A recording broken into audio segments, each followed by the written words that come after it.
Hello everyone, good morning to all of you. Welcome to logic पाठशाला।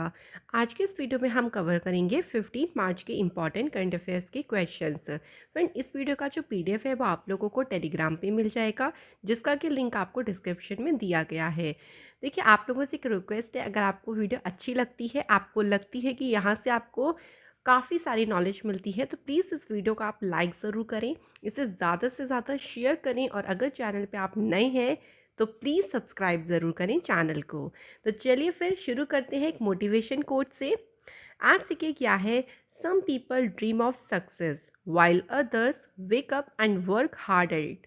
कुछ लोग हैं जो सक्सेस का सिर्फ सपना देखते हैं कि हाँ हम सक्सेस हो जाएंगे, तो वो सिर्फ अपने ड्रीम्स में देखते हैं।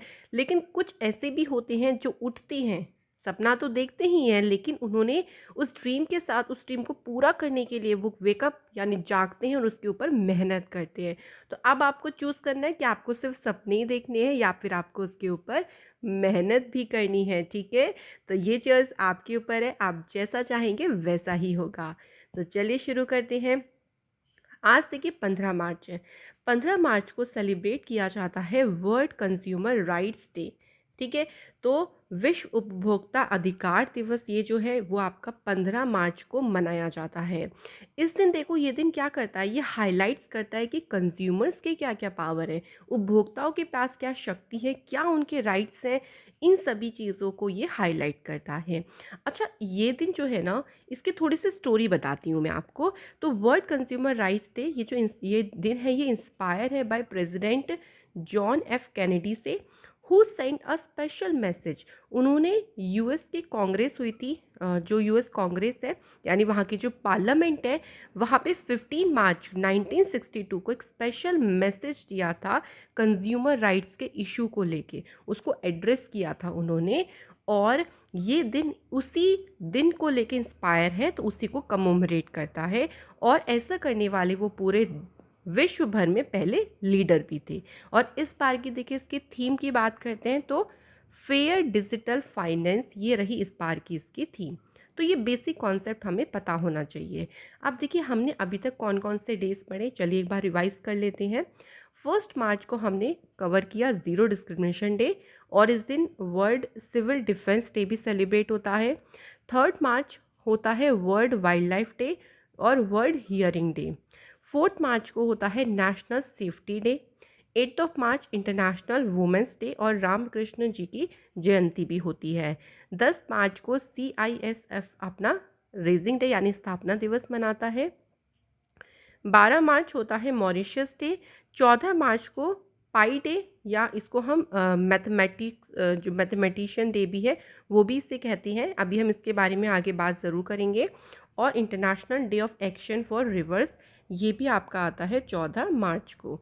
तो अभी तक के हमने ये सभी डेज पढ़े हैं, तो ऐसे हम एक बार रिवाइज करते चलेंगे ना, तो देखना आप बहुत जल्दी पूरे महीने के डेज को बिना ट्रिक से भी याद कर सकते हो, बट ट्रिक वाली वीडियो आपको मिल जाएगी। चलिए क्वेश्चन शुरू करते हैं। पहला क्वेश्चन है, who inaugurated the virtual smart grid knowledge centre and innovation park. हाल ही में देखिए किसके द्वारा virtual smart grid knowledge centre और इनोवेशन पार्क का उद्घाटन किया गया। सही आंसर हो जाएगा RK सिंह। अच्छा, RK सिंह जी के पास में कौन सी मिनिस्ट्री है, तो ध्यान रखेंगे इनके पास है पावर मिनिस्ट्री, ठीक है फ्रेंड्स। तो मिनिस्ट्री आप लोगों को ज़रूर ध्यान रखनी है। साथ ही साथ में आपको एक और ध्यान रखना है, इनके पास एक और मिनिस्ट्री है, इनके पास है new and renewable energy ministry, ठीक है फ्रेंड्स। तो मैं मिनिस्ट्री भी आपको साथ साथ में रिवाइज कराती चलूँगी, ताकि हम लोग इससे भी एक तरीके से इंट्रोड्यूस रहें हमेशा। अब बात करते हैं परसोत्तम रुपाला जी के पास, तो इनके पास कौन सी मिनिस्ट्री है, तो ध्यान रखेंगे इनके पास है fisheries animal husbandry and dairying ministry, ठीक है। Mansukh Mandaviya ji, I hope so इनके बारे में तो ज़रूर पता होगा, इनके पास है health and family welfare ministry. और एक और मिनिस्ट्री है, राइट, बिल्कुल, इनके पास है केमिकल्स एंड फर्टिलाइज़र मिनिस्ट्री, ठीक है फ्रेंड। तो ये सभी चलिए हमारी मिनिस्ट्रीज़ हो गई। अब क्वेश्चन के ऊपर बात करते हैं, तो ये क्यों इसको शुरू किया गया है, तो देखिए पावर डिस्ट्रीब्यूशन सेक्टर में स्मार्ट ग्रिड जो टेक्नोलॉजीज़ है उनको आगे बढ़ाने और उनकी कैपेसिटी को बिल्डअप करने के लिए जो है इसको जो है इनॉग्रेट या कह लीजिए लॉन्च किया गया है।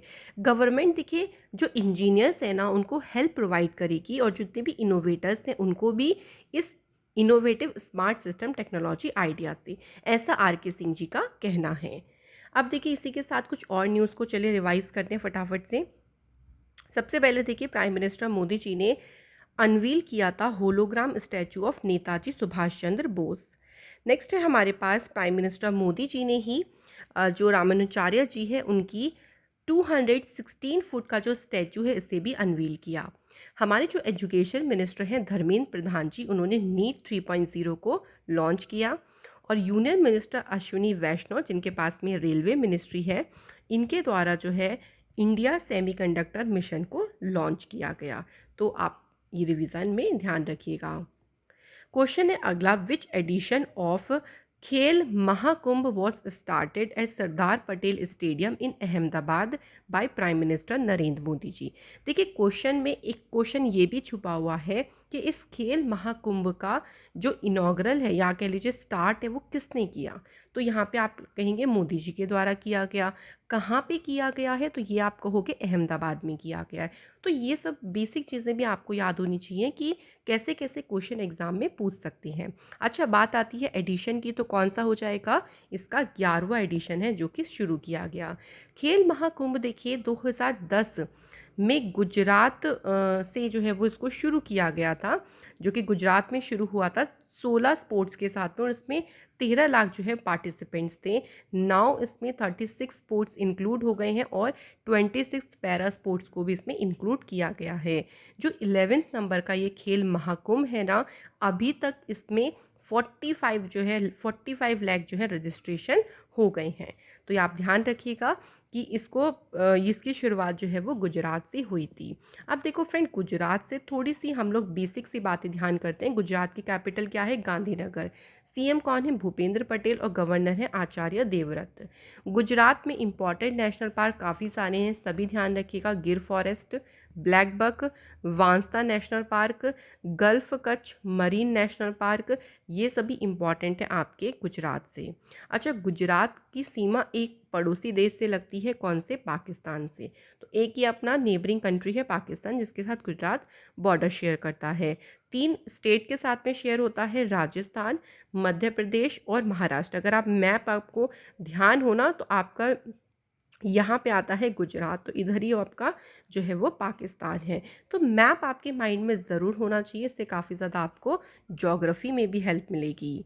नेक्स्ट क्वेश्चन की तरफ बढ़ते हैं। India's first ever GI tagged Kashmir carpets flagged off to which country. भाई भारत का पहला जीआई टैग जो कश्मीर कारपेट्स हैं उनको किस देश को हरी झंडी दिखाकर रवाना किया गया है।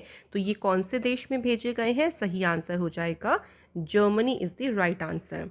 अब देखिए इसका मेन ऑब्जेक्टिव क्या है। ये हमने बोला जीआई टैग कश्मीर कारपेट्स, और इसमें एक चीज़ मेन बात ये भी है कि इसमें क्यूआर कोड को अटैच किया गया है। अब इसका मेन ऑब्जेक्टिव ये है कि कश्मीरी जो कारपेट्स हैं ना, उनकी शीन, उनकी जो ग्लोरी है ना, उसको दोबारा से रिवाइव करना, कि जो कश्मीरी कारपेट्स की इंडस्ट्री है वो आगे बढ़ सके, देश विदेश में उसका नाम हो सके, ये इसका मेन ऑब्जेक्टिव है। इस क्यूआर कोड में बहुत सारे रिलेवेंट इन्फॉर्मेशन कंटेन है, जैसे आर्टिशंस के बारे में, कहाँ से मैन्युफैक्चर हुआ है, कौन वीवर है, कौन से डिस्ट्रिक्ट में बना है, रॉ मटेरियल कौन सा यूज़ किया गया है। तो आप इस क्यूआर कोड को स्कैन करके ये जो इससे रिलेटेड इन्फॉर्मेशन है वो देख सकती हैं। ठीक है, आपको समझ में आ गया कि कहाँ भेजा गया है इसको, जर्मनी देश के लिए इसको रवाना किया गया। नेक्स्ट हमारा क्वेश्चन है, which state government and NABARD, उन्होंने एक एग्रीमेंट साइन किया है for the creation of fisheries infrastructure to boost fish production. मछली उत्पादन को बढ़ावा देने के लिए जो फिशरीज इंफ्रास्ट्रक्चर है उसके ढांचे के निर्माण के लिए एक समझौता साइन किया गया है। किस किस के बीच में हुआ है, तो सही आंसर हो जाएगा उड़ीसा और नाबार्ड के बीच में ये जो एमओयू है वो साइन हुआ। अब देखो इसमें जो फंड होगा ना, उसका यूज़ किया जाएगा मराइन सेक्टर्स के लिए। उड़ीसा का जो आपका समुद्री क्षेत्र हो गया या अंतर्देशीय क्षेत्र है, उसमें बुनियादी सुविधाओं के निर्माण में उसका यूज़ किया जाएगा और इसके डेवलपमेंट के लिए 119 करोड़ रुपए जो है इसके लिए अप्रूवल दे दिया गया है। अब बात आती है देखो फ्रेंड यहाँ पे नाबार्ड की। फुल फॉर्म क्या है इसकी? National bank for agriculture and rural development. NABARD की जो स्थापना हुई थी देखिए, बी शिवारमन कमेटी के रिकमेंडेशन पर इसकी स्थापना की गई थी 12 जुलाई 1982 को। इसका हेडक्वार्टर है मुंबई में और इसके चेयरमैन कौन है? गोविंदा राजुलू चिंतला। इसके अलावा देखिए उड़ीसा की बात करें तो उड़ीसा की स्थापना हुई 1 अप्रैल 1936 को। कैपिटल है भुवनेश्वर। सीएम है यहाँ के नवीन पटनायक। गवर्नर है यहाँ की गणेशी लाल। मेजर लेक की अगर हम बात करें तो चिल्का लेक, जो कि लार्जेस्ट ब्रैकिश वाटर लेक है भारत की, जिसको लेगून लेक के नाम से भी जानते हैं। ध्यान रखिएगा, बहुत क्वेश्चन पूछते हैं कि लेगून लेक कौन सी है, तो आपका आंसर हो जाएगा चिल्का लेक। अगला क्वेश्चन है देखिए हमारा, कंट्रीज फर्स्ट मेडिकल सिटी जिसको नाम दिया गया है इंद्रायणी मेडिसिटी, ये कौन से शहर में इसे खोला गया है? ये हमारे देश की पहली मेडिकल सिटी है। इसको कहाँ खोला गया है? तो राइट आंसर हो जाएगा पुणे। कौन सा स्टेट में है पुणे? ये भी ध्यान होना चाहिए आपको। यहाँ पे आंसर इज महाराष्ट्र। ठीक है, कभी स्टेट अगर पूछ लिया तो कुछ भी पूछ सकते हैं। देखिए हमें यही तो स्मार्ट स्टडी करनी है कि कुछ भी पूछे, हमें आंसर पता होना चाहिए। अब इसका मेन उद्देश्य क्या है? इसको हमने बोला है फर्स्ट मेडिकल सिटी, यानी इसमें जितने भी स्पेशल ट्रीटमेंट होंगे ना वो आपको एक ही जगह मिल जाएंगे, एक ही जगह आपको प्रोवाइड कर दी जाएंगे। आपको कहीं और जाने की ज़रूरत नहीं पड़ेगी कि इधर उधर भटकने की ज़रूरत। ठीक है, और 300 एकड़ के लैंड पर जो है इसको पूरा बनाया जाएगा। इसका जो एस्टिमेट रखा गया है 10,000 करोड़ रुपए का रखा गया है। अमाउंट नहीं पूछेंगे, डोंट वरी, कितने एरिया में बन रहा है नहीं पूछेंगे, लेकिन स्टेट महाराष्ट्र और महाराष्ट्र में भी कौन सी सिटी है तो याद रखिएगा पुणे है। कुछ और न्यूज़ देखते हैं कि पहली बार इंडिया में क्या क्या हुआ है। इंडिया का पहला fully owned women industrial park इसे ओपन किया गया है हैदराबाद में। कौन सा स्टेट है जहाँ पे पहली electric vehicle lithium battery plant को सेटअप किया गया था? तो वो स्टेट कौन सी है? कर्नाटका। इंडिया का पहला 14 लेन एक्सप्रेसवे ये कौन सा बना? दिल्ली मेरठ एक्सप्रेसवे। कौन सा पहला स्टेट या यूटी है इंडिया का जिसको डिक्लेयर किया गया टीबी फ्री? तो आंसर हो जाएगा देखिए लक्षद्वीप। तो ये कुछ इंपॉर्टेंट हैं जो कि आप लोग याद रखिएगा। नेक्स्ट हमारा क्वेश्चन है, the national academy of letters, साहित्य अकादमी जिसे हम कहते हैं ऑफ इंडिया, उन्होंने एक बुक पब्लिश करी है जिसका टाइटल है मॉनसून। तो 68th एनिवर्सरी के ओकेज़न पर इसको पब्लिश किया गया। इस बुक के ऑथर कौन है? तो देखिए ये जो बुक है ना ये लिखी है अभय के द्वारा, और इस बुक में ना कलेक्शन ऑफ पोएम्स है, और इस बुक में पोएम्स का एक कलेक्शन दिया गया है और टाइटल इस बुक का क्या है? मॉनसून इस बुक का टाइटल है। और बुक्स की बात करते हैं तो देखिए, contestant lands India China and the boundary dispute, ये बुक लिखी मरूफ राजा ने। अभिजीत बनर्जी के द्वारा बुक लिखी गई cooking to save your life. Smriti Irani ji का पहला नोवेल जो कि टाइटल है उसका Laal Salaam a novel. Sunrise over Ayodhya, nationhood in our times, ये बुक लिखी है सलमान खुर्शीद ने। तो फ्रेंड एक क्वेश्चन आपका ज़रूर बनेगा बुक एंड ऑथर से रिलेटेड, तो आप लोग इसको ज़रूर याद करके जाएं। नेक्स्ट हमारा क्वेश्चन है देखिए, RBI recently stopped Paytm payments bank limited from onboarding new customers under which section of which RBI act. हाल ही में देखिए आरबीआई ने जो पेटीएम पेमेंट्स बैंक लिमिटेड है ना उसमें नए ग्राहकों को शामिल करने से रोक दिया कि आप नए कस्टमर्स को ऐड नहीं कर सकते हो। ऐसा उसने किस एक्ट के तहत किया है? तो राइट आंसर हो जाएगा सेक्शन 35A। तो इस सेक्शन के थ्रू आरबीआई का जो ये सेक्शन है इसके थ्रू जो है कह लीजिए कि नए ग्राहकों को पेटीएम पेमेंट्स बैंक शामिल नहीं कर सकता है। तो the decision by RBI was taken under the section 35A of the banking regulation act 1949। ठीक है, धारा ध्यान रखेंगे 35 का ए। अब देखिए इसमें क्या होगा, ऑडिट होगा। पहले पूरा ऑडिट किया जाएगा, फिर आरबीआई जो है वो जितनी भी रिपोर्ट्स होंगी उस पर रिव्यू करेगा, समीक्षा करेगा उन रिपोर्ट्स की। उन रिपोर्ट्स के अनुसार फर्दर ही डिसीज़न लिया जाएगा कि नए कस्टमर्स को शामिल किया जाएगा या नहीं किया जाएगा। तो पहले इस पे पूरा क्या किया जाएगा, ऑडिट किया जाएगा इसके बारे में। ठीक है फ्रेंड्स, चलिए नेक्स्ट हमारा क्वेश्चन है, which bank honoured with the national award for outstanding performer for physical year 2021। तो किस बैंक को वित्त वर्ष 2021 के लिए उत्कृष्ट प्रदर्शन के लिए राष्ट्रीय पुरस्कार से सम्मानित किया गया है? तो बैंक कौन सा हो जाएगा, जम्मू कश्मीर बैंक। ये जो अवार्ड दिया गया है, अच्छा किसके द्वारा दिया गया, ध्यान रखेंगे तो rural development minister Giriraj Singh ने जो है ये जो अवार्ड है वो जम्मू कश्मीर बैंक को दिया है। नेक्स्ट हमारा क्वेश्चन है, which of the following has launched its digital exchange trade fund in March 2022। तो देखिए किसने मार्च 2022 में अपना डिजिटल एक्सचेंज जो ट्रेडेड फंड है इसे लॉन्च किया है? तो हाल ही में टाटा म्यूचुअल फंड ने जो है अपना डिजिटल एक्सचेंज ट्रेडेड फंड को लॉन्च किया है। ये एक open ended exchange traded fund है जो कि निफ्टी इंडिया जो डिजिटल इंडेक्स है ना इसको रेप्लिकेट करता है। ठीक है, तो बस आपको ये ध्यान रखना है। कुछ और बैंकिंग न्यूज़ की बात करते हैं तो देखिए एक्सिस बैंक ने हाल ही में हाउस वर्क इज़ वर्क इस पहल को शुरू किया। आरबीआई के द्वारा यूपीआई 123 पे इस फीचर को शुरू किया गया है। जैसे जो ग्रामीण इलाकों में इनके पास स्मार्टफोन नहीं हो सकते वो अपने नॉर्मल फ़ोन से ही इसकी पेमेंट कर सकते हैं। इसके अलावा देखो यस बैंक ने एग्री इन्फिनिटी प्रोग्राम को शुरू किया। वहीं देखिए पीएनबी ने को ब्रांडेड कॉन्टैक्टलेस क्रेडिट कार्ड को शुरू किया है, किसके साथ में, पतंजलि के साथ में। और उज्जीवन स्मॉल फाइनेंस बैंक ने प्लेटिना फिक्स्ड डिपॉजिट स्कीम को शुरू किया। तो ये कुछ इंपॉर्टेंट आपके बैंकिंग न्यूज़ है, इसको भी ध्यान रखिएगा। अगला क्वेश्चन है देखिए, which days marking the 143rd birth anniversary of Nobel prize winning physicist Albert Einstein. तो किस दिन एल्बर्ट आइंस्टीन की 143वीं जयंती मनाई गई?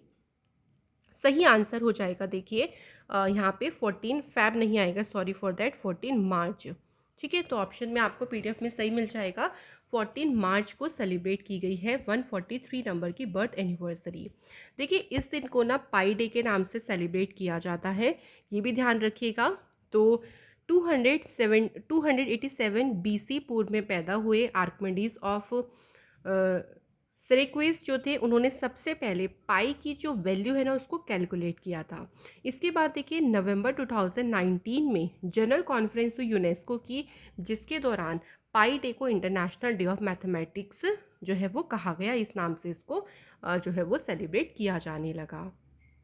अगला क्वेश्चन है, who has been appointed as a new brand ambassador for my 11 circle, जो कि एक फैंटेसी स्पोर्ट्स प्लेटफॉर्म है। हाल ही में देखिए इसके बताना ही है कि ब्रांड एम्बेसडर के पद के लिए किसे अपॉइंट किया गया है। राइट आंसर हो जाएगा शुभमन गिल और ऋतुराज गायकवाड़।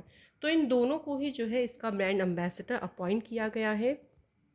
दोनों क्रिकेटर्स देखिए क्या करेंगे, जो मल्टीमीडिया कैंपेन्स होंगे इन कंपनीज़ के और उसके फीचर में, यानी सोशल मीडिया प्लेटफॉर्म पर फैले कंपनी द्वारा जितने भी मल्टीमीडिया जो भी कैंपेन्स चलाए जाएंगे उसमें ये शामिल होंगे।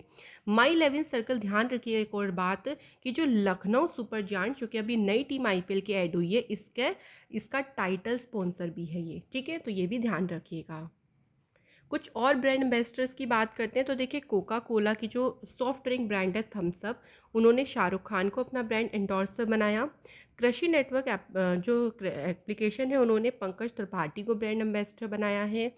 A23 जो कि एक ऑनलाइन स्किल गेमिंग कंपनी है, उन्होंने शाहरुख खान को अपना ब्रांड एम्बेसडर बनाया है।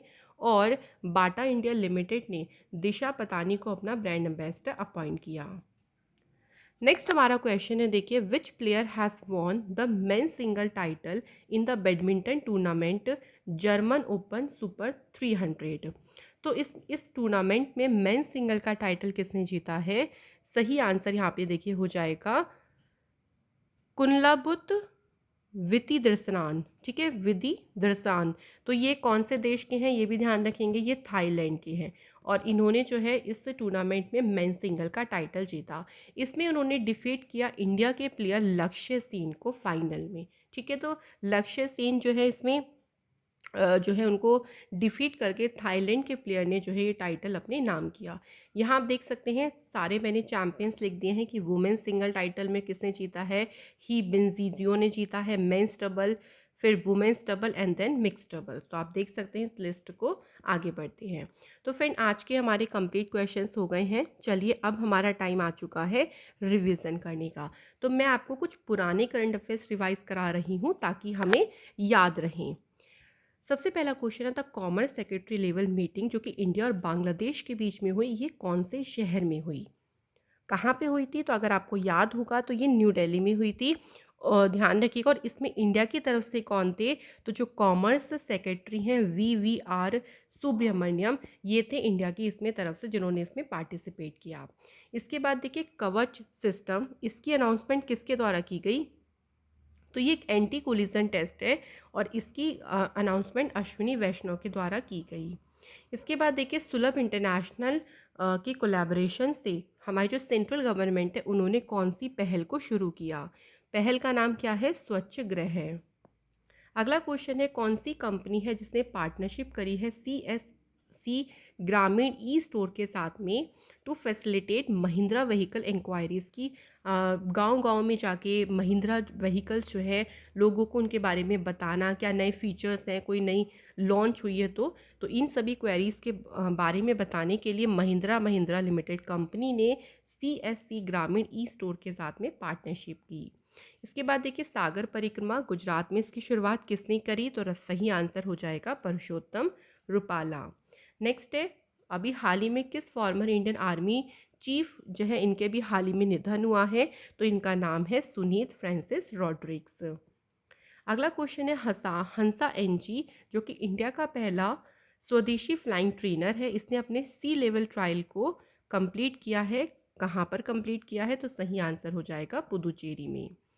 इसके बाद कौन से स्टेट में सर्वनंदा सोनेवाल जी ने 100 करोड़ से ज़्यादा रुपए की इन्वेस्टमेंट की अनाउंसमेंट करी है for the development of Ayush health care sector? तो ये अनाउंसमेंट की गई है नागालैंड स्टेट के लिए। अगला क्वेश्चन है, कौन से बैंक ने नितिन चुग को अपना डेप्यूटी मैनेजिंग डायरेक्टर अपॉइंट किया है to drive the digital banking operations? तो बैंक का नाम हो जाएगा SBI। इसके बाद देखिए भारत में ट्विटर के लिए नीति का नया प्रमुख किसे नामित किया गया है? सही आंसर है समीरन गुप्ता। अगला है, who has become the youngest equestrian athlete, यानी सबसे कम उम्र के घुड़सवार एथलीट और एकमात्र नागरिक कौन ऐसे बन गए हैं जिन्होंने एशियन गेम्स ट्रायल में भाग लिया है? तो इनका नाम है शशांक सिंह कटारिया। तो फ्रेंड्स ये थे हमारे सभी रिवीजन के क्वेश्चंस। कल आप लोगों से पहला क्वेश्चन ये पूछा था कि सागर परिक्रमा ये जो गुजरात में इसे लॉन्च किसने किया है? तो बिल्कुल सही आपने बताया है, परशोत्तम रुपाला जी ने किया है। इसके बाद देखिए साउथ इंडिया मतलब कंसीडर किसे किया जाता है golden age of south India? तो ये कंसीडर किया जाता है चोला डायनेस्टी को। तो बिल्कुल आप लोगों ने सभी ने सही आंसर करे हैं। ऐसे ही आप लोग कमेंट किया करें, अच्छा लगता है आप लोगों के कमेंट्स देख के कि हाँ कुछ आप रिस्पॉन्स कर रही हैं वीडियोस पे, आपको अच्छी लग रही हैं। आज की कमेंट अच्छा सेम ही कमेंट हो गया है, सॉरी फॉर दैट दोनों। अभिषेक सिंह जी का भी आज कमेंट है and second one sorry for that miss हो गया कमेंट। चलिए कल के इसमें रख लेंगे आपका कमेंट, जिसका भी रखेंगे। तो सबसे पहला क्वेश्चन है आज के लिए आपके लिए कि इनमें से कौन सा डैम है जो कि कर्नाटका में लोकेटेड है? तो डैम्स के नाम दिए हैं, आपको बताना है कि कर्नाटक राज्य में कौन सा है। और अगर आपको बाकी डैम्स के बारे में भी पता है कि कौन सा डैम कौन से स्टेट में है तो वो भी आप बता सकते हैं। इसके बाद देखिए रिवर सतलज जो कि भारत में किस पास कौन से दर्रे से होकर भारत में प्रवेश करती है? और ये भी बताइएगा कि सतलज रिवर शुरू कहाँ से होती है, इसका ओरिजिनेट कहाँ से ये रिवर होती है। ठीक है, तो ये क्वेश्चंस आप लोग मुझे ज़रूर बताइएगा। मैं आशा करती हूँ कि इस वीडियो से आपको काफ़ी ज़्यादा मदद मिली होगी। आप डेली अगर करंट अफेयर्स पढ़ेंगे और फिर उसका रिविज़न करेंगे तो आपको बिल्कुल भी मुश्किल नहीं लगेगा कुछ भी याद करने के लिए। Thank you so much for watching this video.